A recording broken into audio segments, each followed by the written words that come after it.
যে বাড়িটা আমার মা অনেক কষ্ট করে প্রতিটি ইট নিজের হাতে গেড়ে তিনি এই বাড়িটা গড়ে তুলেছিলেন। মুক্তিযুদ্ধে বিজয়ের পর জাতিপিতা ফিরে আসতে সক্ষম হন বাংলাদেশে। ১০ই জানুয়ারি ১৯৭২ সালে তিনি প্রত্যাবর্তন করেন। এই বাড়িতে বসেই তিনি কিন্তু বাংলাদেশের এই বিধ্বস্ত বাংলাদেশকে গড়ে তোলেন। রাষ্ট্রপতি হিসেবে তিনি কিন্তু রাষ্ট্রপতি ভবনে থাকেননি বা প্রধানমন্ত্রী হিসেবে প্রধানমন্ত্রী ভবনে থাকেননি। এই ছোট বাড়িটা, ওই বাড়িতেই ১৫ই আগস্ট আমার বাবা জাতির পিতা বঙ্গবন্ধু শেখ মুজিবকে হত্যা করা হয়। আমার মা বেগম ফজিলাতুন্নেছা মুজিবকে হত্যা করে। আমার ৩ ভাই, সকলেই আমার ছোট। মুক্তিযোদ্ধা ক্যাপ্টেন শেখ কামাল, মুক্তিযোদ্ধা লেফটেন্যান্ট শেখ জামাল এবং ছোট রাসেল, যার বয়স ছিল মাত্র ১০ বছর। তাদেরকে তো কেউ নির্মমভাবে হত্যা করে।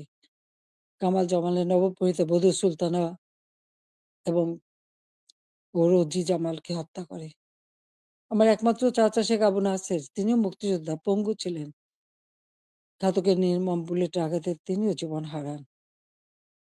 রাষ্ট্রপতির মিলিটারি সেক্রেটারি ছুটে এসেছিলেন ব্রিগেডিয়ার জামিল উদ্দিন, তাকে হত্যা করে। পুলিশ অফিসার সিদ্দিকুর রহমানকে হত্যা করে।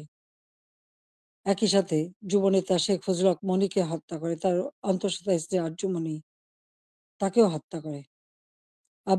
আব্দুর রব সানিবাদ, যিনি স্বাধীনতার সংগঠক ছিলেন, তাকে হত্যা করে। তার ১০ বছরের ছেলে আরিফ, ১৩ বছরের মেয়ে বেবি, ৪ বছরের নাতি সুকান্ত সহ ওই পরিবারের সদস্যদের নির্মমভাবে হত্যা করে।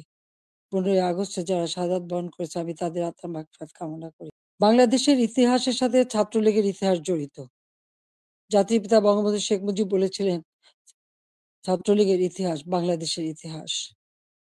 প্রতিটি সংগ্রাম, মুক্তিযুদ্ধে ছাত্রলীগের অবদান রয়েছে। ৭৫-এর পর গণতান্ত্রিক অধিকার প্রতিষ্ঠার জন্য যে সংগ্রাম করি, সেখানেও শহীদের তালিকায় ছাত্রলীগের সংখ্যাটাই বেশি। বারবার আঘাত এসেছে, একের পর এক কূ হয়েছে, হত্যা, কূ, ষড়যন্ত্রের রাজনীতি শুরু হয়েছে। সেখান থেকে বাঙালি জাতিকে উদ্ধার করে আমরা এদেশে গণতন্ত্র প্রতিষ্ঠা করি। ১৫ই আগস্ট আমার ছোট বোন রেহানা আর আমি বিদেশে ছিলাম বলে বেঁচে গিয়েছিলাম। ৬টি বছর প্রবাসে আমরা কাটাই। এরপর আমি সুযোগ পাই বাংলাদেশে ফিরে আসতে, বলতে গেলে অনেকটা জোর করে ফিরে আসি। যে দেশে আমার পিতামাতার ঘাতকের দল, যাদেরকে ইন্ডেমনিটি দেওয়া হয়েছিল, তাদের বিচার করা যাবে না। অর্থাৎ আমি একজন মানুষ হিসেবে আমার বাবা, মা, ভাইয়ের বিচার চাইতে পারবো না। সেই বিচারহীনতার সংস্কৃতি ছিল বাংলাদেশে। যে দেশে গণহত্যা চালিয়েছিল পাকিস্তান হানাদার বাহিনী, গ্রামের পর গ্রাম জ্বালিয়ে পুড়ে ছারখার করেছিল। মা বোনদেরকে ধরে নিয়ে ক্যাম্পে রেখে দিনের পর দিন পাশবিক অত্যাচার করত। সেই যুদ্ধাপরাধী যাদের বিচার জাতিপিতা শুরু করেছিলেন, তাদেরকেও কিন্তু ছেড়ে দেওয়া হয়, মুক্তি দেওয়া হয়েছিল তখন। সেই অবস্থায়ও কিন্তু আমি দেশে ফিরে এসেছিলাম একটা প্রত্যয় নিয়ে।